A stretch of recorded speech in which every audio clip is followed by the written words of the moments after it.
Assalamualaikum warahmatullahi wabarakatuh. Bismillahirrahmanirrahim. Nahmaduka ya ghafuru ya syakuru. Mashalli wa sallim barik ala sayyidina maulana Muhammadin wa ala alihi wa sahbihi asma'in nama ba'du. Alasannya masuk akal. Biar Allah menyaksikan saya kama usaddiquhu hayyan usaddiquhu maitan. Allah biar menyaksikan saya iman kepada Nabi ketika masih hidup, dan saya buktikan setelah mati pun, setelah meninggal pun, setelah wafat pun iman. Jadi ternyata baisnya itu supaya orang tahu bahwa iman kita kepada Nabi itu iman yang super. Jika ketika beliau sugeng ya kita iman, setelah wafat juga kita iman. Kai usaddiquhu maitan kama usaddiquhu hayyan. Supaya saya mentasdikkan beliau setelah meninggal sebagaimana kita mentasdikkan beliau saat masih hidup. Dan ternyata Allah ridho dengan perkataan sahabat itu. Kenapa Allah ridho? Karena menjadi pelajaran bagi orang-orang yang ditakdir gak menangi Rasulullah SAW. Tetap mereka ini. Jangan kayak setan. Setan itu kurang ajar betul oleh iblis. Masyhur itu, iblis itu nangis-nangis yang Nabi Musa. Iblis itu takutnya sama Allah itu luar biasa, sampean kalah. Iblis itu setiap ketemu malaikat karena dia ngerti alam gaib, mesti apa itu? Kama sali syaitani idz qala lil insani kfur falamma kafara qala inni bari'um minka inni akhafu wa rabbal alamin. Jadi setan iblis itu paling sering bilang inni akhafu wa Rabbal alamin, karena iblis itu tahu surga, tahu neraka, tahu kekuasaannya Allah. Jadi takutnya sama Allah luar biasa. Makanya setiap dia mengajarkan kekafiran, setelah orang itu kafir gimana? Inni bari'um minka, inni akhafu rabbal alamin. Saking takutnya sama Allah, suatu saat iblis ini datangi Nabi Musa. Karena tahu Nabi Musa itu kalimullah, orang yang bisa komunikasi langsung dengan Allah. Ya Musa ya kalim Allah, saya ini makhluk, saya takutnya sama Allah luar biasa. Tolong rayukan Allah supaya nerima tobat saya. Karena dirayu terus lama-lama Nabi Musa bilang, oke, tak rayukan Allah. Sama Allah, karena Musa kekasihnya, ya Allah iblisnya ingin tobat, tolong dikasih hak tobat. Kata Allah, oke, dia bisa tobat. Asal mau sujud di makamnya Nabi Adam. Karena kesalahannya dia gak mau sujud sama Nabi. Semenang Nabi Musa karena ada cara untuk iblis menjadi tobat. Dikasih tahu sama Nabi Musa. Alhamdulillah kamu diterima tobatnya. Syaratnya apa? Sujud ke kuburannya Nabi Adam. Wah, iblis atau aslinya terus. Asjuduhu maitan wa qatla asjuduhu hayyan. Oh zaman urip aku ora gelem, kok nek wis mati. Oh dasar setan itu. Zaman urip aku ora gelem, wis mati kok kon sujud. Kumat maksudnya terus ya sudah terus sampai sekarang akhirnya. Kalau sekarang tidak mungkin lagi karena nggak ada Nabi Musa. Jadi ijtihadnya sahabat melihat wafatnya Rasulullah itu beda-beda dan ternyata semuanya diridhoni Allah. Karena ternyata yang suka Nabi wafat dulu adalah ingin supaya umat Islam tetap mencintai beliau, iman sama beliau, tasdik sama beliau, sebagaimana tasdik zaman sugeng. Makanya kita harus mencintai guru-guru kita. Uhibbuhu maitan kama uhibbuhu hayyan. Saya sampai sekarang itu ya merasa Mbah Mun itu tidak meninggal. Saya masih merasa kalau bapak saya tidak meninggal karena kita mencintai beliau-beliau ketika hidup dan ketika wafat itu karena beliau-beliau sama kita juga seperti itu. Rasulullah itu ketika mendekati wafat, ya bahasa halusnya intaqala ila rafiqil a'la. Itu Nabi kalau ngedikan tuh rileks sekali. Hayati khairun lakum wa wafati khairun lakum. Cong aku nak uripku ya apik. Engko nak aku wis kapundhut ya apik. Fa amma hayati fali asunna lakum as-sunnah.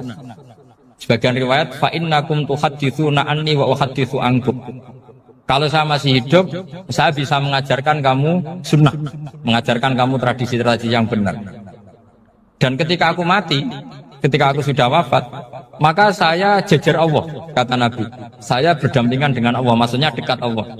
Tentu bila Kevin walan bisa. Terus sudah fa'inna amalakum, amal-amal kamu diperlihatkan ke saya. Berhubung saya sudah dekat Allah, kalau amal kamu baik, saya muji Allah. Kalau amal kamu buruk, saya langsung mintakan ampun kepada Allah. Jadi Nabi rileks sekali. Artinya saya hidup bagus karena bisa ngajarkan kamu as-sunan wa syara'i'. Kalau saya wafat karena saya dekat Allah. Kalau kamu baik saya muji Allah, kalau kamu buruk saya mintakan ampun kepada. Guru-guru kita juga seperti itu. Justru setelah wafat beliau-beliau punya kesempatan dekat sama Allah, dekat sama al-malail a'la, sehingga mendoakan apa? Nah, terus kata Sayyid Muhammad, wala taqulu lima yuqtalu fi sabilillahi amwat. Kamu jangan pernah berkeyakinan atau berpendapat atau berkomentar kalau orang-orang yang mati fi sabilillah adalah berstatus apa? Mati, amwat. Kalah. Terus kata Sayyid Muhammad, hadza li amati syuhada.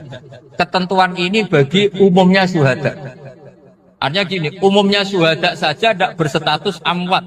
Apalagi hadza Rasulullah sayyidus syuhada, sayyidul anbiya, sayyidul mursalin, tentu tidak pernah berstatus amwat. Ya saya ulang lagi ya, jadi zaman cara berpikir amatus syuhada, syuhada yang umum saja berstatus hidup. Tidak boleh distatuskan amwat. Apalagi Rasulullah itu sayyidus syuhada, sayyidul anbiya. Maka status beliau pasti hayyun la yamut. Pasti beliau itu hidup tidak. Dan karena beliau itu asfaq, sangat sayang kepada kita, sebagaimana zaman beliau hidup itu sayang kepada kita, sampai nangis-nangis minta hak syafaat, maka setelah meninggalkan pun beliau pasti sayang kita dan pasti berusaha supaya kita diampuni oleh Allah Subhanahu wa ta'ala. Sehingga ada sahabat yang tadi berpendapat kalau saya nggak masalah Nabi wafat dulu supaya Allah menyaksikan saya usaddiquhu maitan kama usaddiquhu hayyan. Jadi ini cerita ya, cerita sudut-sudut pandang. Fikih itu penting sekali. Kata Sayyid Ali yang Shahibu Simtud Durar itu, wabihi qiwamus syariah, yang bisa mengawal syariat itu hanya fikih. Fikih itu ya kalau yang paling gampang tentu kita misalnya punya Fathul Qorib, Fathul Mu'in, Fathul Mu'in. Tapi yang faham betul, mesti faham itu ngelotok setengah hafal. Jangan bawa kitabnya tok, sementing sekian semester terus selesai. Itu sama-sama dosa, itu dosennya ya dosa, mahasiswanya juga dosa. Karena sudah terlanjur sarjana agama, ternyata nggak bisa, itu kan mendingan dah sarjana agama. Itu saya tak cerita sama Kiai Roba, itu ada fatwa kiai, kiai juga wali. Suatu saat ada penyanyi dangdut top terkenal di Indonesia itu nyanyi dangdut ya penyanyi ya dai, entah itu hakikat entah majaz tidak tahu.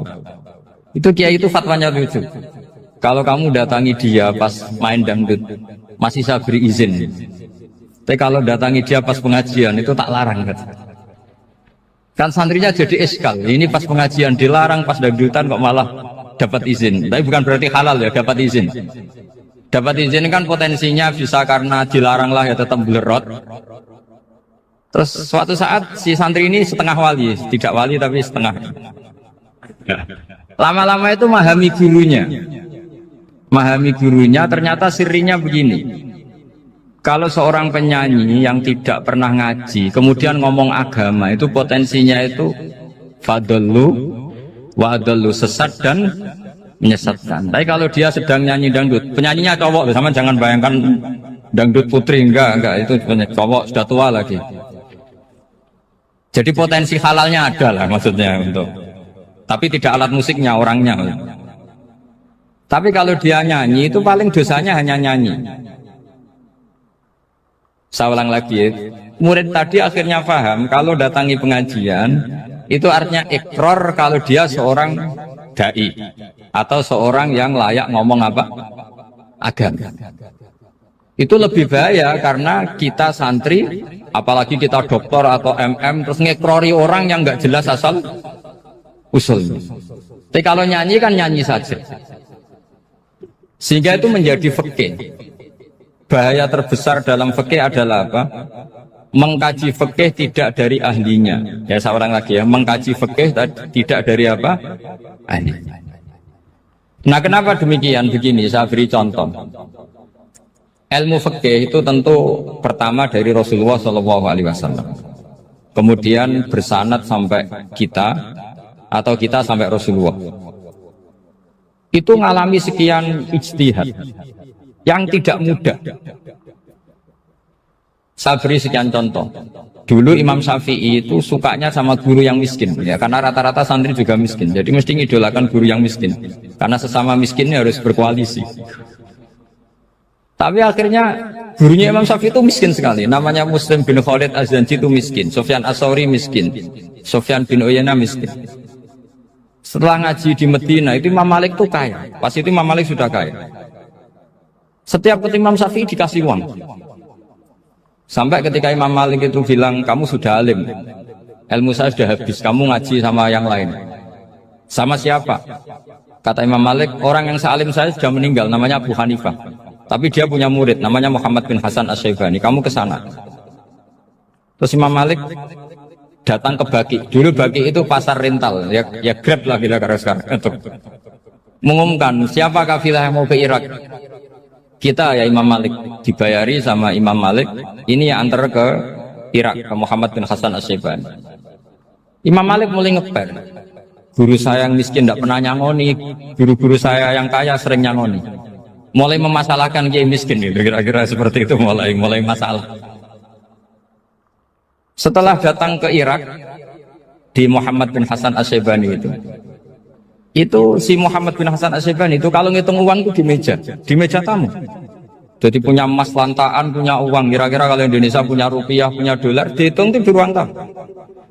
Kata Imam Syafi'i, saya dengan Imam Malik saja nggak seret, ini lebih kedonyan lagi kiai. Ngitung uang itu di ruang tamu. Terus akhirnya si Muhammad bin Hasan Asy-Syaibani ini ahlul usul, dia pakar usul. Kamu heran sama saya? Iya, kiai kok kedunyan, dia ngomong. Tapi kata Muhammad bin Hasan Asy-Syaibani, kalau kiai tidak boleh kaya, kita kayak wong fasik, dan gue demenan, gue mabuk. Oh jangan, nanti dipakai maksiat. Tengjenengan mawon kersane digetoan, berarti kiai oleh sugih, pun angsal-angsal. Semenjak itu jadi satu fikih bagi Imam Syafi'i. Ternyata kalau mengharamkan kiai sugih, berarti membolehkan yang fasik sugih. Kalau yang fasik sugih bisa dipakai i'anah alal maksiyah. Semenjak itu mindset pikiran Imam Syafi'i rubah. Saking rubahnya sampai beliau berpendapat orang bisa beli Alphard, kok beli carry itu haram. Bisa jadi bupati kayak Pak Roba, jadi RT haram. Pokoknya gitu. Bisa keren kayak Gus Bak kok jadi orang pendengar haram. Pokoknya haram terus. Karena dalil beliau al-Islam ya'lu walalila alaih. Coba sampean ridho misalnya jadi orang Gresik dipimpin orang yang nggak sholat, ridho ndak? Ndak. Atau sholat tapi nggak bisa ngaji, ridho ndak? Ketika yang bisa ngaji berpotensi jadi bupati, terus keterusan. Karena Imam Syafi'i keterusan, ya umatnya keterusan. Akhirnya orang-orang Syafi'i itu politikus rata-rata. Ya, makanya sama jangan kaget sama Baruba. Kakak saya wakil bupati dia. Putranya Mbah Mun ada yang wakil apa? Gubernur. Dulu Gus Wahid yang menteri agama. Itu asal usul dari perubahan fikih, mindset cara berpikir Imam Syafi'i.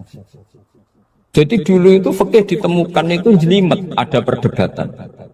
Itu tidak hanya pada level ulama, pada level Nabi pun ada perdebatan. Jadi jangan kira Nabi itu tidak debat, ya debat. Nabi itu asal seangkatan itu mesti debat, termasuk debat dengan malaikat. Jadi kalau perlu ya debat sama apa? Karena malaikat itu kan lugu itu gak iso mikir. Karena kalau malaikat iso mikir bisa jadi rektor. Nanti kasihan Pak Salam. Malaikat gak boleh jadi rektor. Malaikat Israel itu nggak tahu etika. Jadi beliau ketika mau mencabut nyawanya Ibrahim datang, ya Ibrahim saya ini disuruh nyabut nyawa kamu. Kata Ibrahim, wah kamu itu pasti salah. Kamu tahu saya siapa? Saya ini Khalilur Rahman, kekasih Allah. Masa kekasih membunuh yang dikasih? Ini nggak benar, logika itu nggak benar. Pasti kamu salah. Karena Israel itu tidak bisa debat. Ketika ditanya, hal ra'aita khalilan yumitu khalilah, masa kekasih membunuh yang dikasih? Saya ini Khalilur Rahman. Masa Allah mencintai saya kemudian membunuh saya? Itu logika agak benar. Tidak keliru, kamu itu keliru. Israel akhirnya terbang lagi. Ya Allah, katanya logika saya ini salah. Karena masa kekasih membunuh yang dikasih. Karena Israel nggak pernah sekolah, nggak pernah sekolah, nggak bisa dia jawab. Akhirnya diajarin Allah. Dah kamu bilang gini ke Ibrahim. Hal ra'aita khalilan yakrahu ayyalqa khalila. Masa kekasih tidak siap ketemu yang dikasih. Dibalik logikanya. Akhirnya datang lagi ke Israel, kata Allah begini, masa jenengan kekasihnya tidak siap ketemu yang kau kasih. Oh ya oke, mati gak apa-apa. Jadi ilmu itu ngalamin perdebatan. Jadi saya datang murni karena Kiai Mas Bukin, bukan karena MC. Itu dosa besar kalau saya datang karena MC. Karena saya punya kewajiban yang lebih besar. Jadi yang bisa mengalahkan adalah agama minggu yang super besar. Karena jelas ada riwayat inna min abaril birri silatar rojuli ahla wuddi abi. Ya, inna min abaril birri silatar rojul ahla wuddi abi. Di antara kebaikan yang sangat baik adalah seseorang menyambung teman bapaknya. Padahal sampean kan nggak mungkin teman bapak saya. Teman saya aja nggak mungkin, nggak level apalagi bapak saya kan. Jadi malah mohal itu. Saya berkali-kali cerita di mana-mana cerita, fikih itu harus dievaluasi karena ini masalah furu'iyah. Saya berkali-kali cerita di mana-mana cerita.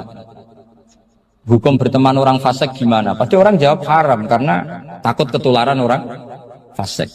Tapi kalau dibalik, hukumnya bina orang fasik gimana? Ya baik, umatnya Nabi bisa bina kalau berteman. Kamu bisa bina orang fasik tanpa berteman? Nggak bisa. Jadi kalau dibalik, hukum berteman orang fasik gimana? Haram. Hukumnya bina orang fasik baik, bisa bina kalau berteman. Berarti berteman orang fasik ya terus nanti pada level lapangan sih gampang.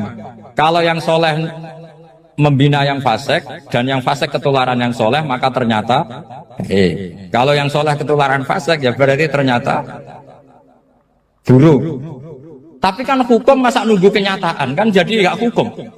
Di mana-mana hukum itu kan ada asumsi, karena ini masalah ijtihad. Nah itu yang dilakukan para ulama kita. Jadi sampean harus mengkaji fikih secara detail, karena tidak hanya kita yang khilaf. Nabi-nabi juga khilaf dalam menentukan dakwah ilallah. Wali-wali kita kayak Abdul Hasan Asyadzili sama Sayyid Abdul Al-Haddad itu juga. Imam Ghazali ya khilaf. Imam Suyuti itu kalau ketemu Al-Qastolani itu saling nggak nanya, saking nggak cocoknya, masyhur itu. Jadi ulama ora cocok. Bedanya nak saiki perkara partai gitu. Kalau orang dulu enggak, karena pakai asumsi karena memang susah. Nggak misalnya memang tak bedai, tak beri yang nggak misalnya ada orang rukuk kemudian kentut, itu sholatnya batal apa enggak? Enggak, jawab saja. Enggak, orang sholat kemudian pas rukuk kentut atau kelihatan auratnya, sholatnya batal apa enggak? Batal. Itu keliru nih sampean, itu salah dosennya mesti itu. Pertanyaannya gini, yang dikatakan sholat itu kan aqwalun wa af'alun muftatahatun bitakbir muftatamatun bitasbih. Lalu ketika sampai rukuk apa sudah namanya sholat? Jika kamu katakan batal, namanya sholat aja belum kok sudah kamu katakan batal gitu.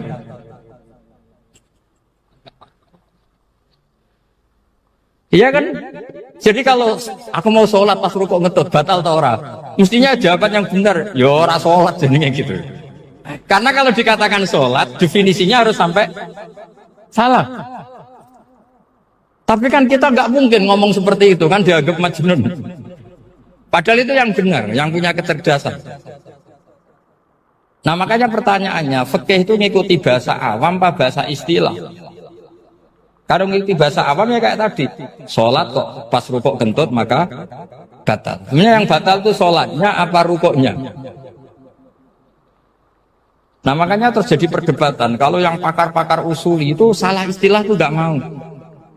Saya ulang lagi, kalau pakar-pakar usuli itu salah istilah itu nggak mau. Terus misalnya tak beri contoh lagi. Kalau imam itu sudah salam pertama.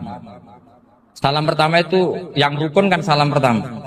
Berarti setelah salam pertama imam sudah keluar dari sholat apa belum? Yakin?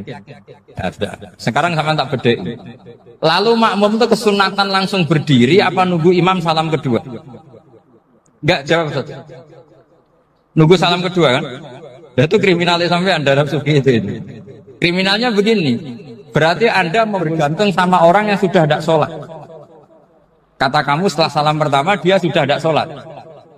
Berarti kamu menginteresikan makmum berhubungan dengan orang yang sudah tidak sholat. Karena sudah keluar dari sholat ketika salam pertama. Kalau kamu di debat gitu gimana jawabnya? Pusing kan? Berarti Rabtul makmum bisolatiman sing wis laisa fi sholatin. Berarti menggantungkan sholat sama orang yang sebetulnya sudah tidak stop. Ada yang jawab, sebagian ulama fikih tetap disunatkan menunggu salam kedua. Karena salam kedua itu masih paket meskipun tidak rukun. Juga paketnya selesai. Tapi selalu pertanyaannya gini, lalu setelah salam pertama itu imam masih sholat enggak? Sudah sampai pernah dijawab toh? Nah ini pentingnya bodoh, gak mikir sebenarnya. Jadi makanya bodoh itu barokah karena gak mikir. Jadi soalnya Rabbana ma khalaqta hadza apa? Batila. Sing bodoh ya barokah, sing pinter ya barokah. Secara barokah maksiat. Serana barokah blas. Jadi ilmu itu harus mengalami satu gesekan karena logika itu bisa dibalik. Nah karena ilmu itu mengalami satu gesekan, satu logika yang bisa kayak iya kayak enggak. Sehingga jargon di dunia ijtihad itu begini. Ra'yuna shawabun yahtamilul khata' wa ra'yuka khata'un yahtamilus shawab. Pendapat saya benar tapi mungkin salah.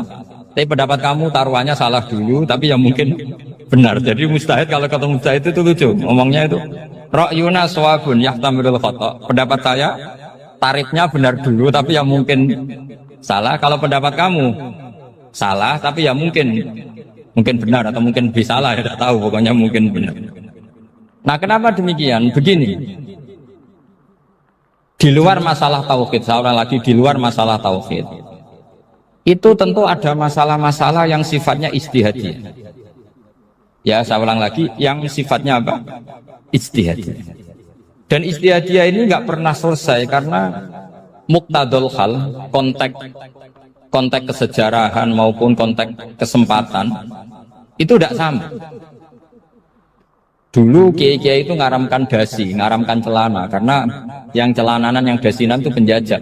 Sehingga mantasabba biqaumin fahuwa min. Tapi lama-lama kiai-kiai itu ya pakai dasi, pakai celana. Ya karena dianggap sudah tidak mantasabba biqaumin fahuwa min. Ini mengalami pergeseran. Semua istihad itu mengalami pergeseran. Lalu pertanyaannya begini, lalu istihad apa Gus yang permanen? Yang permanen ya istihad dengan alatul istalat apa? Istihad. Saya beri contoh misalnya begini. Nabi Musa itu yang mengalami istihad. Kata beliau karena kangen Allah, itu ingin melihat Allah karena kangen. Rabbi arini anzur ilai. Qala lan tarani walakin anzur ilal jabal. Ya sudah, namanya orang kangen ya ingin melihat. Ya sudah gitu aja. Sehingga ahli ilmu kalam itu berdebat. Kalau kata ahli sunnah, karena Nabi Musa minta ingin melihat Allah, berarti melihat Allah itu jaiz, mungkin. Karena Nabi gak boleh bodoh meminta sesuatu yang mau hal. Maka antipatinya ahli sunnah terhadap pendapat Mu'tazilah itu antipati. Karena menurut pendapat Mu'tazilah Allah itu qadim, Allah itu laisa kamitslihi syai'un, sehingga gak bisa dilihat. Pertanyaannya adalah berarti Nabi Musa meminta sesuatu yang mau hal, itu bodoh sekali sampai gak tahu mana mau hal, mana apa jaiz. Makanya kata Imam Ghazali, masa Nabi Musa yang Nabi gak tahu kalau melihat Allah itu mau hal, sampai minta berarti nganggap itu jaiz atau boleh. Itu cara pandang orang-orang ahli sunnah apa? Wal jamaah. Tapi tetap saja sebagian ulama itu ya balelo, yang kayak Mu'tazilah itu ya balelo. Cara berpikir pokoknya itu karena kangen, bukan karena mungkin atau tidak mungkin. Jadi nggak mungkinnya tetap tidak mungkin. Terus mereka dalil la tudrikul absar wa huwa yudrikul absar. Nah sudut pandang ini akan terus. Ada seorang wali ditanya, kalau kamu di surga ingin melihat Allah apa enggak? Jawabnya enggak.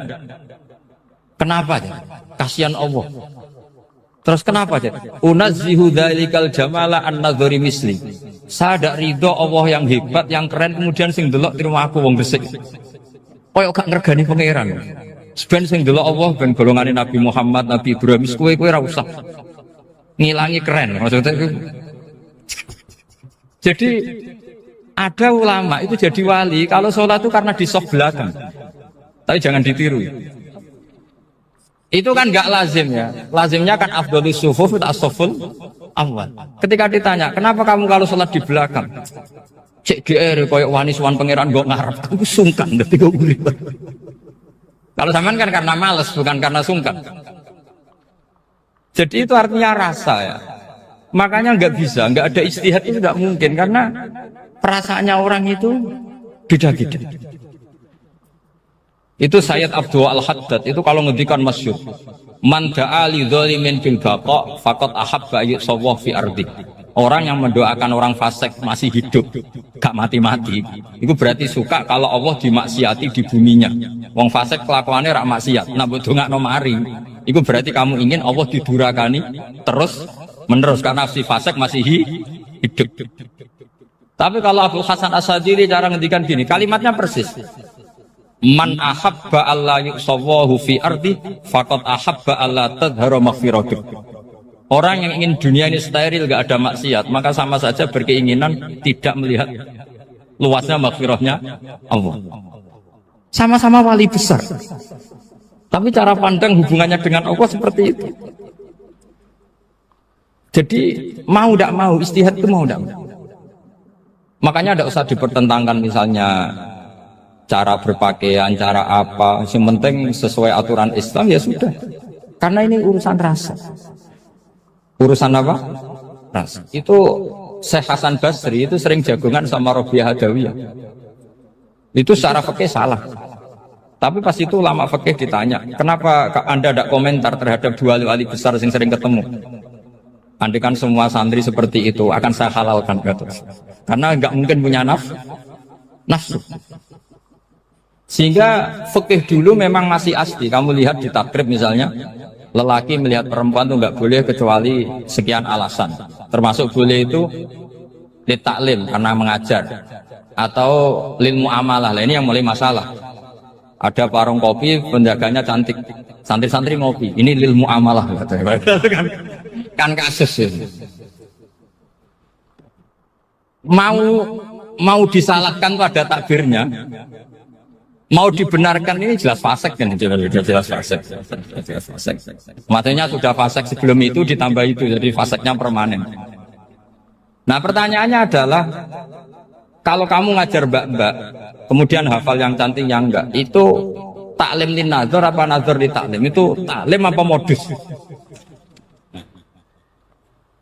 Makanya kalau ngopi cari bakul yang cantik, itu muamalah untuk nazar apa nazar untuk muamalah? Loh kalau saya ngopi dengan kiroba pasti halal. Karena begini, berjalan saja, bareng capek, nggak tahu itu warungnya siapa, terus berhenti ngopi. Kebetulan bakulnya cantik. Nah itu mungkin halal, karena kan saya nggak milih-milih. Ingin ngopi kebetulan bakulnya cantik. Kalau kamu kan nggak hafal daftarnya. Wah itu mesti haram gitu, mesti haram gitu. Karena berarti kan kamu menjadikan ngopi ini modus. Gue jagani nak takok pangeran. Lo kok nazar? Muamalah Gusti, muamalah. Itu mesti modus. Maka fikih itu harus dikawal oleh tasawuf. Kalau ndak, semua hukum fikih bisa diakalin. Makanya Imam Bukhari punya satu bab namanya Kitabul Khiyab. Bab mengkhilaf fikih. Beliau itu antinya sama Abu Hanifah itu luar biasa. Gak ada ulama dibenci Imam Bukhari kayak Abu Hanifah. Masyhur itu. Untungnya beliau gak menangi Abu Hanifah. Kalau menangi geger terus. Bisa bahsul masail terus. Itu Abu Hanifah itu ulama yang suka khilah. Khilah itu ngerekayasa hukum. Misalnya begini. Saya ini puasa agak lemes. Ujian agak lemes. Apalagi kiai serapati di duit santri beling-beling lemes ini. Apa mangan itu kan, poso-poso kok mangan kan gak keren. Supaya saya bisa makan dan halal, saya bisa ngajak Kiai Robai ya jalan-jalan.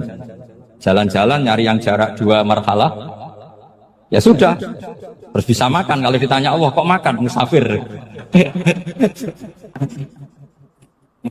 Jadi bolehkah insya'us safar menciptakan pergi demi untuk supaya boleh iftar? Boleh enggak jenengan? Enggak boleh, alasannya apa? Kan pergi. Perginya juga enggak maksiat. Itu khilaf. Tapi Sayyid Muhammad, Abuya Sayyid Muhammad, Muhammad bin Alawi, Sayyid Muhammad itu membela Abu Hanifah. Artinya membela jangan semua khilaf itu diharamkan. Karena itu cara, saya ulang lagi, karena itu cara untuk mengawal bahwa hukum Allah itu luas. Karena kalau nggak ada khilaf itu ya kita kesulitan. Kita kesulitan. Misalnya begini, ini penjelasannya, makanya kita harus sering mendengar. Saya itu dulu masih sangat fikih itu protes, kenapa ada puluhan polisi wanita? Itu kan pekerjaan cowok ya, pekerjaan pria. Tapi setelah mendapat penjelasan dari polisi itu alasannya masuk akal, Gus. Kadang-kadang orang nakal itu menyembunyikan narkoba itu di alat wanitanya. Itu kalau semua lelaki polisi kayak jenengan itu kan masalah itu. Sehingga memang harus ada polisi wanita karena sebagian pengedar narkoba itu perempuan dan menyembunyikannya di tempat itu. Kalau semua polisi cowok kan nggak kebayang. Sehingga kita akhirnya mendengar membolehkan polisi itu wanita. Ada wilayah yang harus wanita. Begitu juga ada pertanyaan, kenapa sih dokter kandungan itu cowok? Saya punya banyak santri yang muhibin saya itu dokter kandungan. Tak tanya, kamu itu kok cowok kok jadi dokter kandungan? Kan pekerjaannya seperti itu. Dia jawabnya lucu. Dari 10 yang tes jadi dokter kandungan, itu yang cewek itu lulus 2. Yang cowok lulus semua. Karena ketika cewek dites melihat ketuban pecah darah itu langsung pingsan. Sehingga yang secara psikologi dablek itu kan memang lelaki. Jadi serawongnya sewakit santes. Kadang nggak lahir-lahir dinteni nang jopo rokokan santai. Itu kalau cewek yang jadi dokter kandungan itu nunggu jam 11, jam 4 sudah pingsan. Nah ini cerita, bukan berarti saya menghalalkan, enggak. Kita harus mendengar, saya ulang lagi, kita harus apa? Dan itu setelah mendengar, itu nanti jadi disiplin ilmu, yaitu namanya fikih. Karena ilmu fikih itu sebetulnya gampang. Sampai kalau ngaji i'anah, itu kelihatan fikih itu gampang, karena ada logika yang terbangun. Misalnya begini, orang kalau tawaf itu disuruh agak jauh dari Ka'bah. Jangan sampai nginjak sadarwan. Karena sadarwan itu pondasi itu ikut Ka'bah. Kenapa begitu? Ya jenenge ra muteri Ka'bah, ide-ide Ka'bah. Jadi sebenarnya sederhana logikanya. Sing jenenge muter itu di luar itu kita muter. Nah kalau nginjak pondasinya namanya gak muteri Ka'bah tapi ide-ide Ka'bah. Ya jadi sederhana sebetulnya ya masuk akal. Jadi fikih itu tidak ada yang iskal, sebetulnya masuk akal. Tapi karena kita nekuni itu tidak serius, maka terus jadi paradok. Saya beri contoh lagi, ini sebagai penghormatan saya sama Kiai Mas Budin, karena ini sudah namanya fakih. Kalau ada ayam jago ditabrak truk, terus kejet-kejet, adekan dibiarkan pun mesti mati, karena gerakannya sudah harokatul masbuh. Terus kamu sembelih, itu halal apa enggak? Enggak jawab, ayam jago loh. Kalau kamu katakan halal, dia sudah tidak punya hayatun mustaqirah, kehidupan yang permanen. Andai kan kamu biarkan pun 1 menit lagi meninggal. Kejet-kejet kan prosedur saja. Maksudnya pantasnya mati ya, kejet-kejet sih. Tapi sebetulnya sudah pasti mati. Maka ini ada 2 ulama. Kalau kata Imam Malik, tetap namanya halal. Karena ruhnya masih di situ. Sehingga ketika kita nyembelih, ya nyembelih hewan yang hidup. Yang namanya nyembelih itu pokoknya mematikan yang punya roh. Sementara saat itu rohnya masih di situ. Meskipun 1 menit lagi pasti. Tapi kalau mazhab Syafi'i enggak, ini sudah harokatul masbuh, tidak punya hayatun mustaqir. Sehingga dalam perdebatan ulama fikih itu lucu. Kadang ya gampang-gampang Gampang-gampang mangkel non.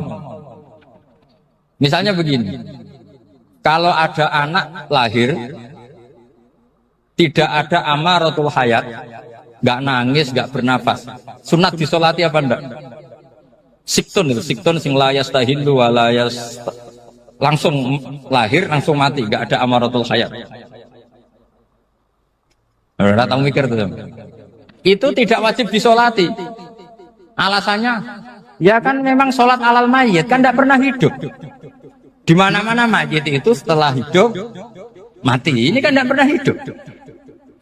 Namanya ya qit'atul lahmin, ya potongan daging itu aja. Enggak. Jadi kadang fikih diwaca tenan jebule mangkel nom. Terus ketika di kitab Minhajul Thalibin itu, kalau kamu keluar mani itu wajib mandi enggak? Wajib kan? Kalau keluar mani inzal itu kan wajib mandi. Nah kenapa nifas atau wiladah keluar bayi? Kenapa ibu-ibu kalau keluar bayi wajib mandi? Alasannya lucu. Li'annal walad maniyun mun akidun. Ini kan wis mani cuma mengkristal. Jadi kadang pakai mangkel. Apa ya? Sembrono itu. Mosok wajib mandi wiladah itu karena apa? Li'annal walad maniyun mun akidun. Niku mani sing wis mengkristal. Mani sing wis jelalatan lah, lahir nangis macam-macam. Jadi ternyata karena kenapa fikih butuh alasan nyari hadis tentang keluar anak mandi itu nggak ada yang sorry, yang ada adalah tentang inzal. Innamal ma' minal. Akhirnya dicari-cari ternyata walat itu maniyun menakid. Lah ini problem fikih. Sampean harus siap dengan pelajaran seperti ini, meskipun sampean mungkin wong priayi, tapi ini ilmu. Ya, saya ulang lagi, ini ilmu. Sehingga ulama itu mau tidak mau harus mau mendengar. Karena logika yang terbangun itu nunggu kalau mendengar kayak tadi. Nabi malaikat Israel baru sadar, masa kekasih bunuh yang dikasih. Masuk akal juga Israel. Kalau sama sampean sih nggak nerima tetap selonang-selonang, ini masalah Ibrahim Khalilur Rahman. Sehingga kita di alasan fikih itu harus kita dengar. Saya dulu itu, saya sampai sekarang itu sama, kalau bayi lahir masih sudah berbentuk bayi, saya sendiri berpendapat sebaiknya disolatin kalau sudah berbentuk bayi, meskipun tidak tidak nangis, tidak ada amaratul hayat. Kan yang digugurkan itu wajibnya, bukan masalah boleh dan tidak. Itu banyaklah perdebatan ulama di bab itu. Saya beri contoh lagi perdebatan ulama. Ini contoh-contoh fikih karena ini khusus penghormatan status fakih tadi. Itu kalau ada orang mati jenazah itu. Jenazah itu kalau sholat, itu kan umumnya jenazah di depan, kita nyolati di belakang. Itu yang mengatakan begitu ya tidak punya alasan, ya taunya mulai dulu begitu, di mana-mana nyolati jenazah, jenazahnya di depan. Tapi di kitab Mahali jelas diterangkan, kata kaul sani tidak wajib. Alasannya lucu, fa indal janazah laisat bi imamin. Jenazah itu tidak imam, kenapa harus di depan? Kan kacau kan? Lu coba alasannya di depan apa? Dia ada imam kok. Nah barokahnya fikih itu, sehingga kita melihat di Arab Saudi sekarang, itu jenazah kan di belakang, tapi kita tetap nyolati mayit. Kalau di Arab Saudi musim haji, itu jenazahnya di kamar mayit, tapi kita nyolati. Itu satu-satunya takbir ya tadi, fa innal janazah laisat bimanzilatil imam. Tapi jangan praktekkan, nanti tidak kepaliran sesat. Saya hanya cerita ilmu, jangan dipraktekkan. Kalau dipraktekkan masih jadi aliran sesat. Mono jenazah ning guri imame kok ngarep aliran sesat. Sebetulnya bukan sesat. Uji coba fikih. Ya karena tadi fa innal janazah laisat bimanzilatil. Bukti lagi kalau sampean sholat ghaib. Sholat ghaib itu misalnya mayitnya di Surabaya, boleh enggak sholat ghaib di sini? Terus jenazahnya di belakang kamu apa depan kamu? Nah ini kan fikih itu pokoknya gitu.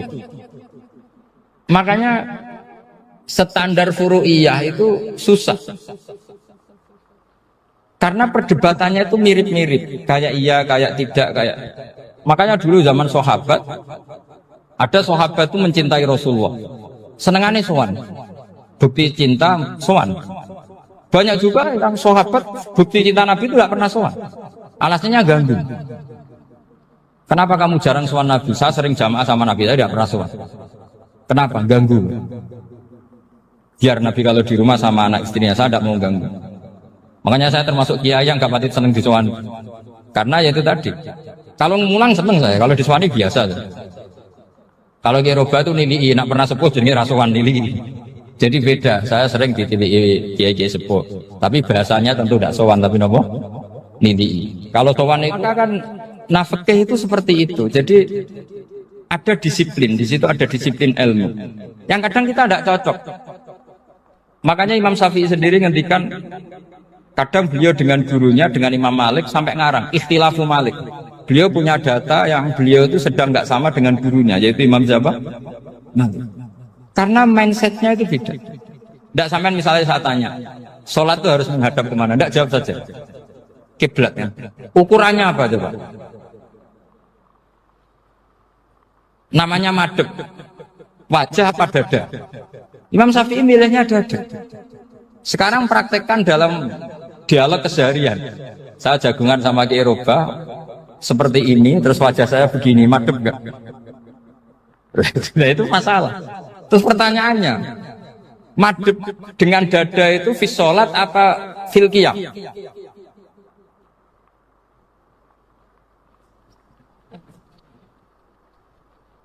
Loh enggak, kalau fi sholat pas sujud dada kamu madhep mana juga? Kamu tidak pernah mikir kan? Ya madhep pakai dada itu kan kalau berdiri, kalau rukuk sama sujud.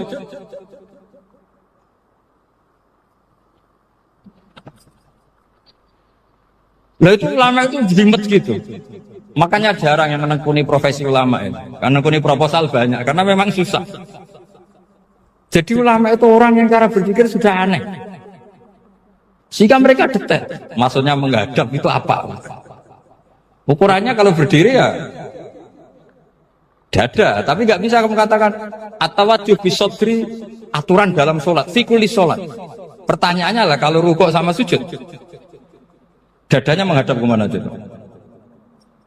Maka itu ilmu yang sudah jelimet. Nah ulama usul fikih, ulama yang nggak mau salah per detail hukum. Sehingga menurut Imam Rafi'i, misalnya kalau beliau ditanya sujud itu gimana ya, asal watul jabha ya sujud. Tapi kalau menurut Imam Nawawi harus melibatkan 7 apa? Anggota, yaitu al-jabha, wal yaden, wal rubaten, wal qadamain. Oke, Imam Nawawi kita ikuti. Tentu keseharian kita pakai Imam Nawawi, yaitu berdasar hadis umirtu an asjuda ala sab'ati a'zumin al-jabha, wal yaden, wal rubaten, wal qadamain. Berarti berapa? 7. Tapi pernah saya cek di kitab karangannya Imam Syafi'i, ketika beliau ngendikan saya suka kalau orang sujud itu melibatkan 7 anggota berdasar hadis ini. Tapi kata beliau wayahtami itu dan bisa saja sujud yang watul jabhah itu sudah cukup. Kata Imam Syafi'i, limada, karena Nabi ketika sujud itu hanya ngendikan begini, sajadalaka wajhi wa sam'i wa basori. Gak ada di hadis wayadi, warubati, wakodami. Ya sudah akhirnya, nah itu sudut pandang. Terus gugatan kedua begini, ada orang Muslim yang sujud sama berhala. Untuk menjadi murtad itu harus 7 anggota apa cukup 4 jabah alal ardi? Untuk sah menjadi murtad itu. Untuk sah menjadi murtad cukup 4 jabah alal ardi harus 7 anggota. Untuk keabsahan murtadnya ini. Tidak jawab. Makanya ini tugas dosen-dosen ini meminterkan ini. Karena namanya sudah faqih. Faqih itu ahli faqih yang detail, namanya faqih. Kalau ini mutafaqih. Jadi bukan tafakuha tapi tafakuha, kayak tamarodon. Gitu. Jadi wazannya nanti itu wal idhari ma laysa fil waqi'. Jadi ini bukan gojlok, ini memang marah saya. Jadi kalau sudah pakai gelar fakih, harus fakih betul. Mohon kalau mengkaji fikih itu harus detail. Minimal takrib itu setengah hafal. Supaya konstruksi ilmu itu utuh. Saya sama lagi konstruksi ilmu itu. Karena ilmu itu mesti ada yang apa ya? Ya rada setengah salah itu, tapi disalahno ora kena. Ndak sampean tak bedheki, nak pancen bener langsung tak angkat jadi rektor. Nak bener tuh. Coba rukun sholat pertama itu apa coba? Rukun sholat pertama. Niat. Niat sama berdiri dulu mana? Ayo niat dulu baru berdiri, apa berdiri dulu baru niat? Berarti niat sama berdiri dulu mana? Rubah kan? Artinya kita mau bilang tartib urutannya niat berdiri takbir gak bisa. Yang dikatakan niat itu apa? Qasdus syai' muqtaronan bifi'lihi. Berarti niat sama takbir harus bareng apa urutan? Bareng. Terus dengan qiyamnya urutan apa bareng? Bareng apa urutan? Loh enggak, kalau urutan berarti takbir dulu duduk baru berdiri. Nah maka seperti ini itu mau tidak mau kita salah, dikatakan tartibnya salah, dikatakan serentak ya salah. Cuma karena kita bodoh, gak tahu mikir itu, alhamdulillah kan di situ. Lu coba niat sholat, niat takbir qiyam dulu man. Niat takbir qiyam dulu mana dulu? Dulu qiyam. Enggak ada kitab yang mengatakan arkanus sholat awaluha. Oh, dianggap kitab kriminal mesti. Makanya ngendikan ulama-ulama di sarah-sarah, mau tidak mau sebagian istilah itu tasamuh itu mesti gampang ngono kok repot. Karena kita tidak bisa detailnya. Coba misalnya puasa. Puasa Ramadan itu wajib apa? Tabyitun niat, nginep no niat. Sing darani nginep itu umure lama apa enggak? Lama kan? Sekarang sebelum 2 menit kamu baru niat, sah apa enggak? Sah. Itu sempat nginep apa enggak 2 menit itu? Enggak sempat kan? Jadi ilmu itu makanya kata ulama-ulama pokoknya ilmu itu mesti ono unsur tasamuh. Tasamuh itu ya tiga gampang. Apa? Tiga gampang. Misalnya Imam Syafi'i berpendapat mashu ba'dir roksi. Itu kata beliau walau sya'rotan fi hadir roksi. Meskipun satu rambut asal masih di wilayah kepala, tapi kalau rambut itu dikeliwir dibasuh di sini nggak sah, karena sudah keluar dari batas apa? Kepala. Imam Syafi'i cara berpikir kan, yes ini jenenge basuh sirah. Tapi cara Abu Hanifah enggak, ya enggak, yang namanya megang kepala itu ya minimal 1/4. Masa gitu dikatakan megang? Lalu ulama usul fikih itu berdebat. Sesuatu itu sesuai masodaknya. Masodak itu yasduku alaihi kadza, yaitu ini tadi saya cerita ke Ibu Khen tentang ngaji Jamul Jawame. Ini ilmu yang di Jamul Jawame. Sesuatu itu ukurannya mayasduku alaihi kadza apa dengan takrif definisi. Misalnya gini, sholat itu batal dengan makan. Kalau kamu sholat makan batal enggak? Enggak, jawab saja. Batal. Itu satu upo apa satu piring? Enggak, jawab saja. Satu upo sudah batal. Sekarang bab makan di ngurmat tamu. Cung tamuku keimangan. Iku sak upo apa sak piring? Nah ini kan tidak fair, di bab tamu makan satu piring, tapi di bab sholat satu upo. Maka pertanyaannya, lalu penamaan sesuatu itu berdasar masodak, mayasduku alaihi ismu kadza, atau berdasar huruf? Ukurannya apa coba? Maka terus jadi perdebatan. Nah ini di sini ini pentingnya ulama, karena nah sekarang saya bedai kan, cengkeh itu wangi apa enggak? Kategorinya cengkeh. Wangi kan, kalau orang bikin kue tar pasti pakai apa? Cengkeh. Pakai wedang ronde supaya manis, apa wangi dikasih apa? Cengkeh. Nah itu saya berkali-kali cerita, pernah mau dipikirkan orang Islam itu nggak boleh rokok, karena dianggap pakai apa? Mewangi karena ada apa? Cengkeh. Tapi terus didebat, kalau gitu berarti orang Jumatan sunat rokok. Karena Jumatan disunatkan pakai pewangi. Wah itu kan akhirnya tuh, wah iya repot ya. Jadi kalau cengkeh kamu kategorikan pewangen, yang orang Islam nggak boleh rokok karena pakai cengkeh yang wangi, konsekuensinya orang Jumatan sunat rokok karena berarti di masjid pakai apa? Pewangi, kan sesat semua ya jadi. Jadi itu ilmu. Makanya selain fikih mateng, itu ada ilmu yang namanya usul Usul fikih itu yang neliti itu. Mayas duku alaihi kaza. Jadi yus ngono iku darani ngono. Saurang lagi. Ngono iku wis darani ngono. Ora perlu roh detail. Ya, saya ulang lagi. Wis ora perlu roh detail. Makanya Abu Hanifah itu misalnya basuh wajah. Wis angger kecelok ngene iki basuh wajah. Nek Imam Syafi'i kan detail. Mimbai ini mana bitis sya'ri sampai ila somahi udunehi ila zakon. Terus mana bitis sya'ri Imam Syafi'i nambah apa? Ghaliban. Kenapa ditambah ghaliban? Karena kalau orang budak mana bitis sya'rinya di sini. Jadi itu fikih itu jelimet. Padahal kita ini nggak pernah berpikir secerdas Imam Syafi'i, tapi akhirnya ya mikir juga. Agak ditambah ghaliban, mana bitis sya'rinya orang budak kan? Sini. Terus sekarang perdebatannya, orang budak basuh Mastur Roksi di sini sah enggak? Karena tadi itu wajah apa kepala?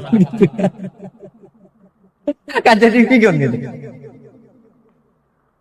Ya makanya ini mukadimah saya supaya sampean lebih disiplin belajar fikih dan setidaknya didiskusikan lah kitab-kitab Minhajul Thalibin atau kitab-kitab Mahali karena di situ nanti ada perdebatan. Terus seperti keyakinan ahli sunnah wal jamaah, semua istilah salah pada Nabi atau dosa yang diterapkan istilah itu pada sinten Nabi itu disebut mimbabi hasanatil abror sayyatul muqarrabin, satu kesalahan yang tidak punya akibat apapun. Satu kesalahan sing tidak punya akibat apapun, sing mestine itu cara kita ini tidak salah. Berhubung Nabi sidik itu dianggap salah. Itu jadi mimbabi hasanatil abror sayyatul muqarrabin. Sesuatu yang andekan dengan ukuran abror itu kelas di bawah muqarrabin itu disebut hasanah. Tapi kalau dibanding muqarrabin itu disebut sayyi'ah. Tidak ngeten. Contoh paling gampang ya, ulama di sini nyontokno masuk akal. Kangkang tak kon milih duit 1 miliar ambek 100 juta. Terus kangkangmu milih 100 juta. Iku yo goblok tapi ora nemen. Yo salah sithik no. Nah, tapi nak dikongkon milih duit 1 miliar. Nyun sewu terus sampai pasir, sampai telo kok milih telo iku goblok nemen no. Nah istihad itu kayak gitu. Istihad itu suatu yang dua pilihan yang sama-sama masih masuk akal. Ayo jadi sama-sama masuk akal itu mimbabi hasanatil abror sayyatul muqarrabin. Tapi nak liyane gak masuk akal itu wis pancen salah tenan kok. Salah tenan. Hasil Nabi ku ya ditakdir salah tapi salah iku mimbabi hasanatil abror sayyatul muqarrabin. Dadi kamane ana wong duwe sandal merek tapi milih nganggo jepit. Wong ya salah tapi nyatane jek sandalan. Yes, pokoknya afdal lebih fadil, mesti afal. Pokoknya tidak sampai fatal, apa? Tidak sampai. Tapi ukuran Nabi harus ditegur pangeran, apa? Harus ditegur pangeran. Litarhuba supaya seneng sapa ummatu ka umat sira. Nambah waca mutadi ya liturhiba supaya ngekeki semangat sira ta nyenengno sira umat ka umat sira mbok senengno fil jihad ing dalam gelem jihad. Jadi kita semua pasti tidak ekstremis. Seolah lagi kita semua pasti tidak ekstremis. Tapi ada momentum yang jihad itu penting. Sekamane kok saiki fatwa sopan itu untuk momentum, untuk momentum. Tapi zaman Belanda, terus kowe nyarano wong kon sopan ambek Belanda itu kebodohan, no? Masa koyo rin cerita Belanda wis penjajah diundang Ndoro, no? Diundang napa? Ndoro. Ono kebodohan, no? Tentu momentum saat itu yang baik nopo jihad nopo ngusir Belanda dari nopo Indonesia. Apalagi zaman Nabi ngadepi Abu Jahal, Abu Lahab. Terus misalnya Nabi nanamno akhlak karimah sama Abu Jahal, kan ora kebayang. Terus kangkang kon mijeti sinten Abu Jahal. Ora kebayang kan? Terus kangkang gekno kopi apa? Abu Jahal. Monggo bareng Abu Jahal metingkrang terus ngongkon. Kok neraka? Terus kangkang mau apa? Sami'na wa ata'na. Iku sopan tak goblok. Goblok. Nah, jadi kabeh ono momentum itu. Dia juga orang liberal. Islam itu jihad, Islam itu pedang, Islam itu saif, Islam itu radikal orang ono momentum. Zaman Belanda jajah kita ya, tentu kita jihad, Ya jihad. Sausé damai ya Kangkang kadang dukung tim Belanda no. Wong dunyane wis napa? Damai. Dhisik Jepang itu penjajah no. Saiki Kangkang agak di motor Jepang ya ngeluh no. Nah, kabeh iku momentum napa? Momentum. Nah iku jenenge kabeh iku muqtadul hal. Nggih kabeh iku muqtadul hal. Jadi melane al-hukmu yaduru ma'ilatihi wujudan wa adaman. Wa al-hukmu yaduru ma'ilatihi wujudan. Kaya calon mertuamu nganggep kowe saiki prospek. Bareng didelok kok ngentekno donya dianggap problem. Jadi tahu di statusno prospek, saiki di statusno problem. Utawa waliah. Pertama dianggap mantu sing nggo musibah. Jebule karir apik.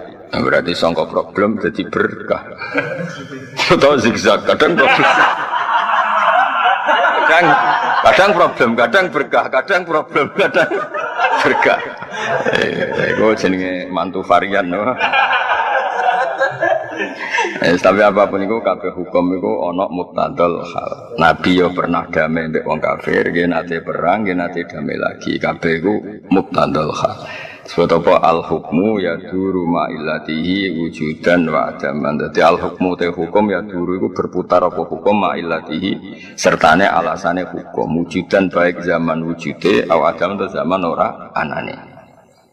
Di Allah beberapa kali nyarano kudu damai wong kafir karena jenis yang suka damai disebut kafir dhimmi, kafir muahad, kafir musta'man. Kayak kafir-kafir Indonesia itu kafir damai. Nah ada momentum di mana kita ini diperangi, ya, berarti kafirnya harbi, melebuni qatilul ladina yuqatilunakum. Ya kowe kudu merangi wong sing merangi. Masuk zaman Jepang reneng jajah kowe monggo nak ngersakno mateni mbok kula. Anu ya goblok no. Masa ana akhlak karimah ganggu Abu Jahal wae untuk supaya apa gak kopi sinten? Abu Jahal ada lu mijeti Abu Jahal. Lucu to kok. Bareng dikongkon menapa sam'an wa ta'atan. Napa sam'an? Takok kok bar mijeti Abu Jahal, madosi berkah. Kacau gak? Kacau. Jadi kabeh ku ono naife ketika momentumnya kelewat ku ono naife. Nabi nate damai lami, nate perang lami, nate setengah damai, setengah perang. Kabeh ku pokoknya muqtadul hal napa? Muqtadul hal. Jadi wa utawi ikilah dambun. Kok Nabi diistilahno salah. Padahal hakikate Nabi mboten nate salah, maksum. Iku ma'awalun den takwil li ismatil anbiya krana kajagane para nabi alaihi wassalatu wassalam. Jadi Nabi ketika ada istilah salah itu harus kita takwil karena Nabi berstatus maksum. Meskipun ono istilah sangka Allah disebut min dambika napa? Tapi tetap kita takwil, napa kita takwil. Ya sekamane wae barang sepele lah nak pancen salah ya koyo dianggap salah. Ya wae misale ono wong dikei dhuwit 1 juta, ambek 950.000. Kok milih 900.000 ya terus koyo salah no? Berbandingan ya 1 juta, meskipun tidak punya akibat apa-apa, kenapa? Mungkin tidak ada akibat. Nah, kira-kira salah Nabi itu mirip-mirip seperti itu, salah yang nggak punya akibat apa. Tapi nak salah ini kan fatal. Kon nenggon sing lapang, milah mlebu neraka, itu kan salah fatal. Ono rata nabe liwat, terus mobil mbok liwat jurang ya apik. Itu fatal kan? Nah, fatal itu kan. Jadi kabeh itu ada. Nah salahnya Nabi itu tidak pernah seperti itu. Namun tidak pernah. Misalnya saya beri contoh. Allah itu mangkel banget ambek wong munafik, mangkel banget. Sehingga Allah itu punya cara boleh dibahasakan. Allah punya ketentuan. Muhammad kamu tidak boleh nyolati Abdullah bin Ubay bin Salul. Abdullah bin Ubay. Tapi Nabi itu punya perhitungan. Abdullah bin Ubay kok anaknya itu soleh, santri khusyuk, sregep. Bapaknya ketua munafik, tapi anaknya ketua pondok. Jadi bapaknya ketua munafik. Orang-orang santri sergap kaya anak Abdullah bin Ubay bin Salul. Jenenge gak Abdullah sama memang. Berarti Abdullah bin Abdullah. Nah yang ngaturi nyolati Roisul Munafikin itu putrane. Cara saiki soalnya Rasulullah bapak kula kabundut, tolong jenengan yang nyolati. Nabi memilih nyolati karena yang minta anaknya, no?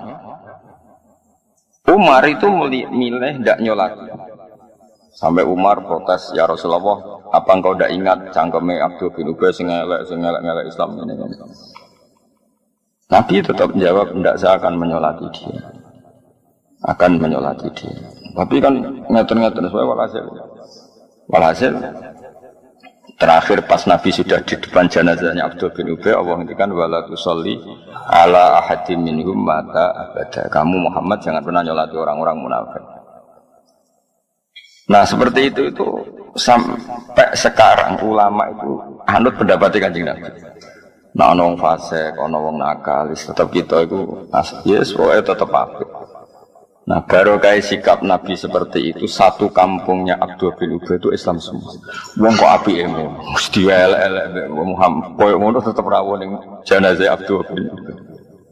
Jadi Nabi ditegur pangeran, tapi berkah apikane Nabi ku dadekno kampungnya Abdul bin Ubay ku Islam. Nah, cara Nabi nuruti gengsi terus gak rawuh. Kan koyok nyonso kok pendendam nih, tapi Nabi rawuh pengen ditegur ojo lemat ojo sholat. Tapi Allah tetap ngeregani alusin Nabi dadekno kaum itu Islam. Lah iku jenenge salah wong-wong saleh iku ya ngono-ngono wae napa. Wis ngono. Salah yang enggak punya akibat apapun. Mergo wae nggih. Dia tetap berkah. Ini salah Nabi itu tetap berkah. Terus nah itu yang paling angel ning bab takwil bab sesuai walhasil mim babi hasanatil abror sayyatul muqarrabin. Sesuatu sing cara kelas kita tetap itu baik, tapi kanggo Nabi cara jauh gak pantas, no? Baik gak pantas. Terus ada lagi salah Nabi yang cara Allah salah, tapi cara istihad benar gitu. Istiwa abasa wa tawalla an ja'ahul a'ma. Abdullah bin Ummi Maktum niku ora ampun Islam, no? Ampun Islam. Dia pun sakit ngaji, terus minta Nabi itu mengajari ngaji. Alimni mimma allamakallah. Terus Nabi saat itu punya tamu orang-orang kafir, tokoh lagi minta dijelaskan Islam. Gamane konsultasi Islam. Singkat cerita Nabi memilih ceramah atau konsultasi jawab pertanyaan yang kafir sing konsultasi Islam. Nah karena Abdul bin Ummi Maktum bijak, akmal, buta. Iku menyela terus, setiap Nabi nerangkan Islam ngene-ngene nyela. Nabi jatah kula mulang, alimni mimma alim kula nggih ulang lah. Ampun jawab yang niku terus kula nggih. Ulang. Walhasil Nabi tersinggung, fa'aradu Nabi terus gak berkenan kok. Wong tangan-tangan mulang wong kafir kok disela. Napa? Lah Abdul bin Maktum yo ora salah, mungkin niku akma. Dadi ora ngerti nek Nabi ku nembe sibuk mulang wong kafir. Nah, terus Nabi aradu ngono. Nah, bahasa itu muka masam, Nabi gak nyaman. Watawala itu minggu. Allah cara berpikir orang kayak Kanjeng Nabi. Lala pas niku di saat itu Allah cara nyalahno Nabi. Abdul bin Maktum sekaruan iman. Mulane regani karuan iman. Wong kafir mbok rewangi ngono orang mesti iman. Jadi nganggo kaidah al yakin la yuzalu bisyak. Nabi nganggo kaidah cara Jawane ora oleh tahsilul hasil. Nah itu kan mirip, no? Nah kira-kira salah Nabi mirip-mirip. Jadi kan banyak kan kiai, nak ditamoni pejabat, tamoni wong nasional, oleh hormat tenanan.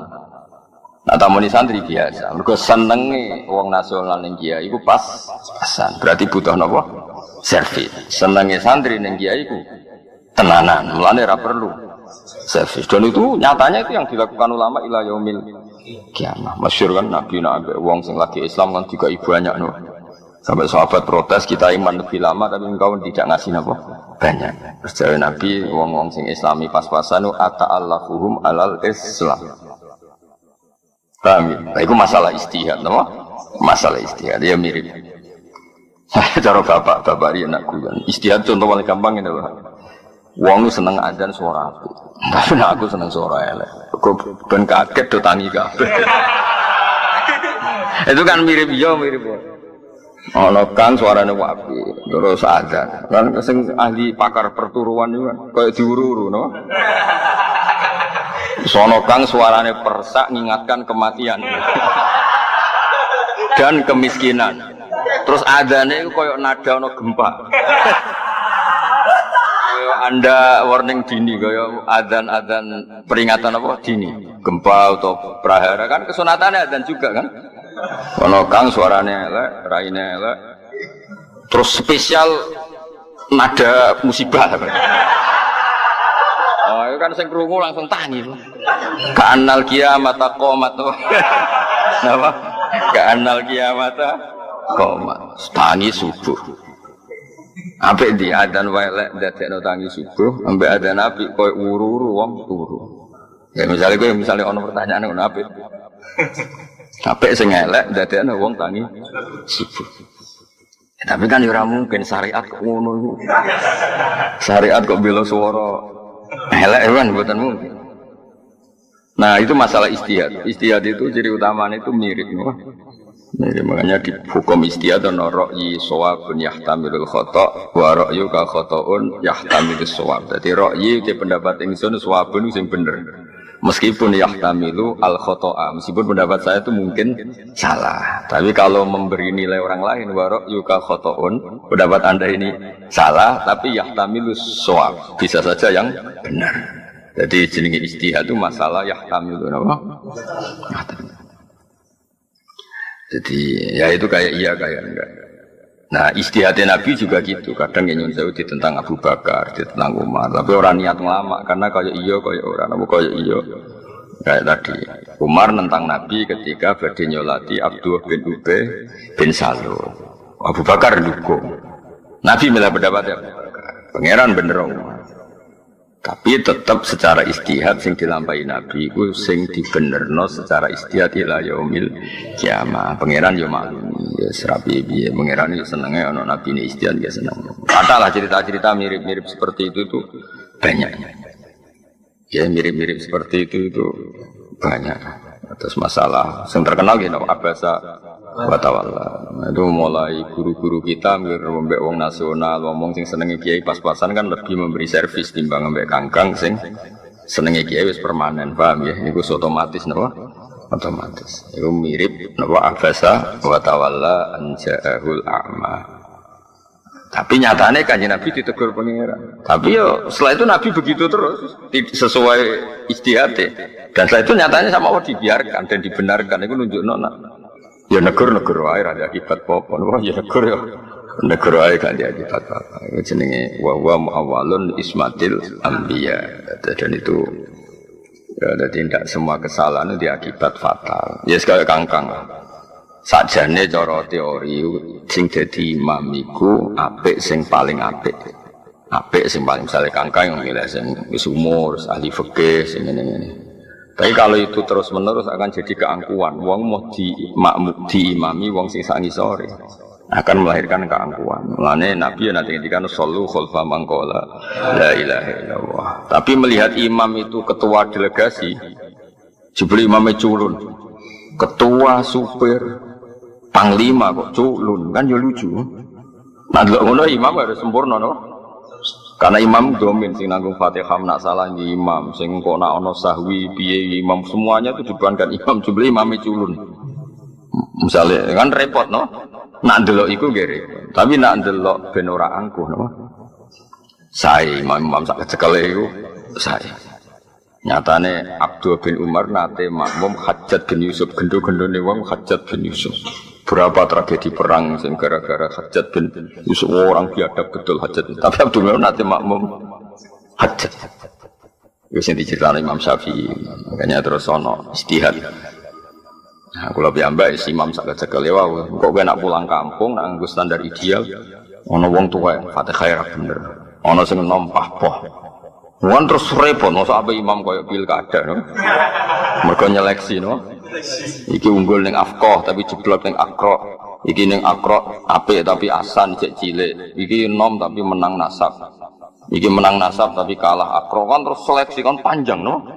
Kalau itu dituruti kan. Nah itu jadi masalah istihad, no? Masalah no? Ra'yi shawabun yahtamilul khata' wa ra'yu ka khata'un yahtamilul shawab. Tentu setelah kita istihad tuh memberi nilai kita ini yang benar karena kita kadung milih kan harus ra'yi shawabun. Ketika terus kula milih di pondok ora kakean pelaturan, ora kakean keamanan. Nanti kalau kebanyakan keamanan nanti orang terlatih takut sama keamanan, tidak takut sama Allah Subhanahu wa taala. Itu kan jangka panjangnya tidak bagus. Tapi ada juga pondok yang suka ada keamanan. Sebagai hidayat pas-pasan itu dikawal. Misalnya, jadi kiai-kiai yang pondoknya keamanannya agak, itu yakin nak santri hidayatnya pas. Sehingga butuh apa? Keamanan. Lah aku itu yakin kangkang itu tawakalnya bener. Lah mondok kurang kiriman tetap bahagia nek rasa tinggine tawakal ya. Kiriman kurang, wong tua sayangnya pas tetap happy karena tawakalnya kelas tinggi. Tapi ya pendapat no. Ra'yi shawabun yahtamilul khata' wa ra'yuka khata'un yahtamilus shawab. Nah, di bab-bab istihad itu ranahnya seperti itu dan itu pasti. Betul kok mungkin itu pasti. Mulane riyen Mbah Mun nak salat akhir, riyen Mbah Karim nak salat di akhir. Nak cara sing pro salat awal iku piye-piye wektu iku gak mesti urip ya ora mesti. Mulane tabadur ning nang salat nang wis no. Tapi sing salat akhir iku duwe konstitusi, nak kabeh sholat awal nanti dikira sholat awal itu syarat sah, sehingga nggak nong sholat 2 jam loro terus koyok ora sah. Mulane kudu ana kiai sing jaga sholat akhir waktu ben wong roh batas akhir. Paham ya roh? Umpama saiki kiai sak Indonesia kuwabe sholat awal waktu, engko sing sholat jam loro kok tersangka. Wes aku nak pas mulai contoh paling gampang. Kangkang nak lagi mulai terus sholat 2 jam loro. Dianggap capek tak cambeling. Cambeling kan? Selain faktanya beling maksudnya itu. Jajal ya. Nah ning pondok sholat jam loro kan kok tenang loh. Wis do ngerti nek iku rong kharajal waktu. Jajal ke mulai. Wong tuamu terus kowe sholat jam loro kok subuh mepet tuluus samsi. Santri opo? Tapi yo mau nak kabeh sholat awal nanti dikira itu syarat sah. Suatu saat sing sholat akhir dianggap boten sah. Ane sono sini rakati sholat akhir. Sing masyhur atau kau terkenal di Mbah Karim, Mbah Mun itu sholat akhir terus. Ya selalu ada, tapi ya tidak banyak. Tapi harus selalu ada. Itu jenis istihad, no? Istihad itu suatu sing mau eling-eling ya ra'yi shawabun yahtamilul khata' wa ra'yuka khata'un yahtamilus shawab. Jadi kalau kita sudah kadung mikir, ngambil kesimpulan, ya kita harus yakin ini yang benar, no? Meskipun kita sadar mungkin salah. Dan mendapat orang lain karena kita tidak setuju, ya kita beri tok salah dulu. Meskipun mungkin benar. Nah itu kan, saya ana wong didik anak, ana sing sitok manja. Timbang anakku manja mbek wong liya tak manja. Terus ana sing sitok, ora nak dimanja mari ngelama, terus mbek anak dinas. Ya potensinya sama, dimanja yang mungkin dinina bubukkan terus goblok, dikerasi yang mungkin minggat, potensi bahayanya ya sama. Ganggang ora roh wong tuane istihate piye ora roh. Kok dadi ngene iki ora roh istihate. Gak dimanja kiriman gak ganggang. Betul. Berarti wong tuamu nganggep kowe ku ahli tirakat. Iku siji. Atau kemungkinan dianggap ora prospek kok dibiayai. Nah, orang prospek kok gak kemungkinan bener sing iki.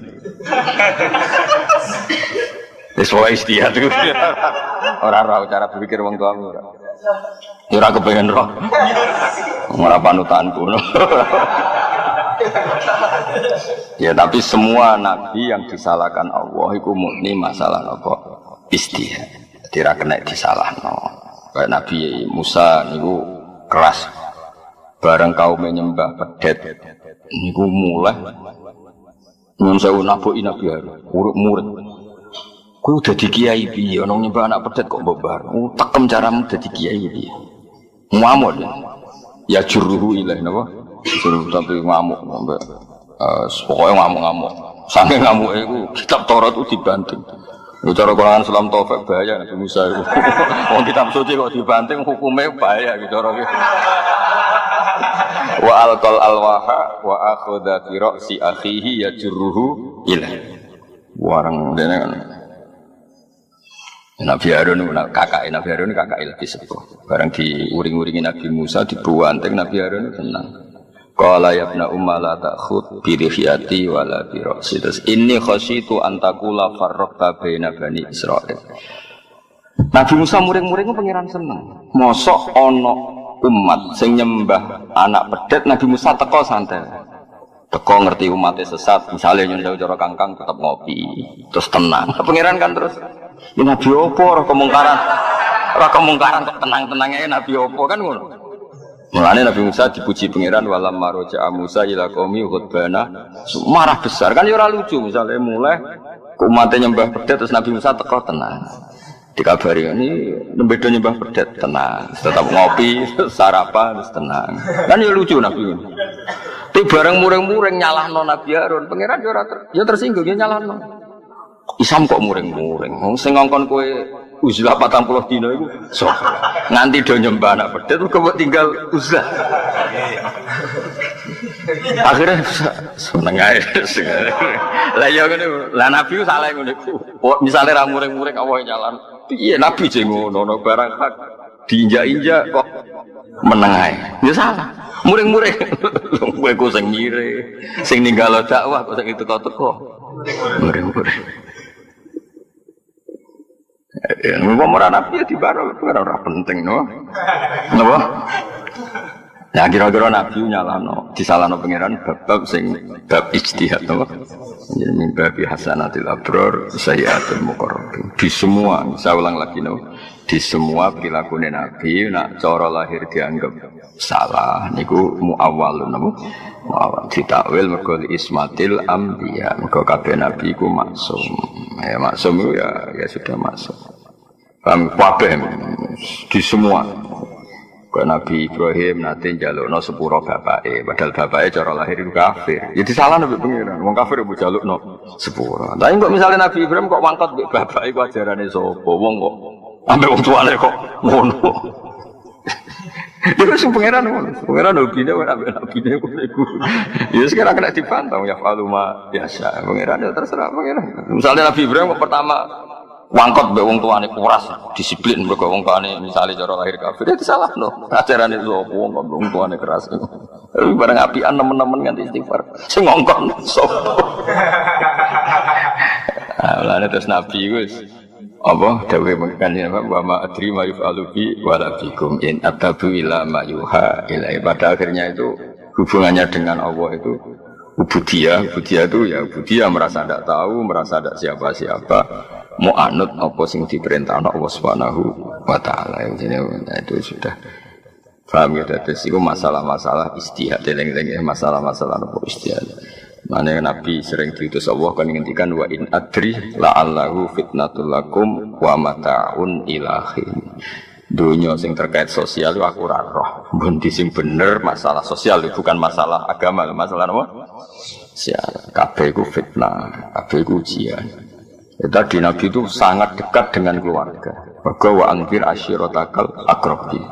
Tapi ketika terlalu dekat keluarga, problemnya Nabi itu milik semuanya. Karena Nabi itu milik kafatal linnas. Mosok wong liya dipadakno keluarga, kok ya salah. Prioritasno keluarga kok ya salah. Wong Nabi ne wong akeh kok prioritasno keluarga. Tapi kok misalnya wong liya padha mbek keluarga, piye keluarga mbek wong liya kok padha? Ya wis akhirnya Nabi ya takoki Bilal ya di rumah, sing sanak-sanak Muawiyah ya di rumah. Wis. Kadang-kadang diprotes. Ngene lho. Yen nek dadi nabi ku nek ana acara iku keluarga kok ngarep, wong liya kok guri. Ora oleh mbek pengiran. Tapi kok wong liya kok ngarep, mesti ora oleh mbek pengiran. Iku sapa? Dadi itu pokoke pengiran ngono. Ya nek nek diterang pokoke ngono. Tapi itu tadi tidak ada salah yang fatal, ya. Tidak ada salah yang kabeh itu masalah ijtihad. Napa? Masalah ijtihad. Terus Nabi badhe nyolati Abdullah bin Ubay bin Salul. Nabi disalahno pangeran. Tapi barokah ijtihad Nabi itu dinut para wali ila yaumil qiyamah. Kata kang nyon sewu bocah-bocah sing mati oplosan, kiai-kiai do rawuh nyolati. Mergo ibuke dari majelis taklim, anake geng lah iku ibuke melok majelis ya ngregani ibuke, napa ngregani ibuke. Padha Nabi rawuh ning Abdul bin Ubay bin Salul ngregani anake. Paham ya? Niku temene sarah-sarah hadis, para syurahul hadis dan sampai wakila aslama bimaji ila Abdullah bin Ubay alfu baitin min qaum. Sampai gara-gara saene Nabi niku 1000 rumah niku Islam. Sing dhisik ku mantan wong munafik kabeh. Genge Abdul bin Ubay. Dadi bareng Nabi rawuh kebangetan jen pemimpin kita. Wong kok wangkot sik ngono. Sing digedhingi wong kok apike ngono kok. Mergo rawuh napa? Rawuh. Akhirnya Nabi Abdul bin Ubay kebangetan ketuane kita. Wong kok elek. Sing digedhingi wong kok apike ngono. Ya cara Nabi rawuh kan menjustifikasi mereka. Dan Muhammad pendendam. Kan panjang malah no. Mana kangkang, benar digedingi masyarakat ya tenang, santai, no, santai. diusir mertua lagi masalah. Kan masalahnya numpang, no? Gedingi tonggo tenang ya. Kan gak sing mbok nggoni, no? Nak sing gedeng sing nggoni, lah iku lagi masalah. Eleng-eleng apa? Wa ma'awalun di ismatil anbiya alaihi wassalatu bidalil iklan dalil al-aqli kang masuk akal, al-qata' kang memastikan, al-qata' kang mesti. Wow, kenapa ada dalil akli yang pasti bahwa Nabi nggak boleh salah? Karena kita semua disuruh ikut Nabi. Ya, kita semua disuruh ikut Nabi. Kalau Nabi salah, berarti kita disuruh ikut salah. Padahal nggak mungkin Allah memerintahkan kesalahan. Paham ya? Logikanya jadi kita semua diutus ikut Nabi. Kalau faktanya Nabi salah, berarti kita disuruh ikut salah. Padahal Allah tidak mungkin memerintahkan kesalahan. Maka kesalahannya Nabi itu mimbabi hasanatil abdor sayyatul muqarrab. Ini pun harus diisi. Nabi itu ada kepastian secara dalil akal selamat minad dzunub sing boro-boro dosa. Dosa tidak salah Nabi. Karena wow masalah apa istihadian, apa masalah istihadian. Walamu telam lam sing nggone liyaghfira lakawa. Kan tadi ada lam liyaghfira lakawa. Walamu telam lam liyaghfira iku lil ilati krana ilat al-ghaiyati kang bangsa tutup. Famat khuluha mongko utawi sing dileboni lam iku musabbabun. Iku mau sesuatu sing akibat. La sababun ora kok dadi sebab. Nah, itu masalah-masalah mantek. Jadi ini Muhammad kita paringi menang. Ben Allah nyepuro kowe. Maksudnya akibatnya menang itu di sepuro. Orang kok di sepuro itu sebab. Maksudnya ngerti ya. Ini kangkang sing biasa melarat, biasa lemah itu kudu belajar niki. Ada hal-hal yang kamu lemah itu musibah, salah. Misalnya orang Islam kere kabeh terus buruhe Cina, misalnya buruhe non Muslim. Gara-gara kere lemah jadi buruh. Mereka berang larang kita sholat. Nggih. Nak sholat dipecat. Saya ulang lagi ya. Kangkang sing melarat kudu tobat lah. Maksudnya ya aja nemen-nemen melarat. Biye-biye itu tidak semuanya melarat lemah itu baik. Ya saya ulang lagi. Tidak semuanya melarat lemah itu baik. Misalnya gini. Misalnya orang Islam itu lemah melarat, lemah SDM-nya rendah, terus jadi buruh, jadi apa? Terus bosnya melarang sholat. Kalau sholat dipecat, kita kalah enggak? Kalah kan? Terus negara dikelola orang non Muslim yang jahat sama Islam. Masjid dianggap ilegal, kriminal, ibadah dianggap kriminal. Problem enggak? Lemah itu problem, no? Ka'bah juga gitu, ketika Nabi masih lemah, itu di seputar Ka'bah, itu ada berhala, 360 jumlahnya. Ketua gengnya yang mimpin Abu Jahal. Semua ritual tentang kemusyrikan. Sekarang Ka'bah menjadi steril dari kemusyrikan, baru kayak Nabi tawaduk, baru kayak Nabi menang. Menang. Nah di sini itu menang itu penting, no? Dan di antara sebab ghufrane Allah, itu mergo Nabi itu menang. Karena ada hal-hal yang nggak bisa diselesaikan dengan kalah, harus dengan menang. Mana kangkang rasa dewa, no ini miskinan, wa amin fakot kunta miskinan, no dari rasa dungo fakot kunta miskinan. Jadi malaikat malah kaget, ini miskinan, wes ngono mat. Jawabnya, ya jadi eling-eling. Maksudnya kangkang kalau suwon sing melarat, sing tawadhu yo. Ya nikmati teman-teman, ya dinikmati aja. Suatu saat kowe kudu mulai, kowe posisi menang. Mau kapan namanya mati ora apa-apa. Penting tahu menang, karena baru kayak menang kamu bisa mewarnai kampung kamu. Tapi nak kalah, enggak kan? Ya saya ulang lagi. Ketika Ka'bah diatur sedemikian rupa, bebas berhala, bebas kemusyrikan, itu baru kayak Nabi menang, baru kayak Nabi tawadhu. Menang, sehingga kabeh Nabi kudu tahu menang. Inna fatahna laka fatham. Tapi menangin Nabi karena beliau figur yang sempurna, yo menang yo tawadhu. Itu ideal, apa? Tapi kan pernah ada periode bahwa tawadhu itu nyuwun sewu tidak menyelesaikan masalah. Paham ya? Makanya kudu inna fatahna. Misalnya kita tawadhu tok bojomu lara, wong tuamu lara. Mau munamuni matur nuwun mbek nyumbang kan yo repot. Dan aku juga ndak biro ibu 50 juta. Gak masalah. Sebelum buka mata dodol sawah dhewe. Sebelum dibiayai betulnya mbokmu dhewe. Ya jadi hebatnya pengiran. Jadi menang itu juga sababul ghufran. Apa menang itu juga sababul ghufran. Karena barokah menang itu kita bisa semuanya. Kan katakan bos-bos juga teng Jakarta malah nyaratno kudu ana jamaah, no? pabriknya dikasih masjid, malah syaratnya itu ono jamaah, berarti kedara ono sholat ono jamaah. Ya jadi menang itu penting. Tapi ya nak sing ditakdiri cek rong menang ya aja maksa menang semua cok hise. Ngontali gotri ben jado kowe jenenge memaksakan apa? Maksakan. Malah mandek operasi. Malah panjang kok. Yang jelas menang itu penting, ya, tapi jangan paksakan. Mergo nek wis menang iku istilah Allah iku alamat ridane Allah niku di antarane niku sebutnya dengan surat Fatah, surat Nur kalau sahabat wala yumakkinan lahum dinahumul ladzi irtada lahum wala yubaddilannahum min ba'di khaufihim amna. Jadi ciri utama ridane Allah niku sok mben aku wis ridho tenanan, kowe cara beragama iku posisi kuat. Wala yumakkinan lahum dinahumul ladzi irtada lahum.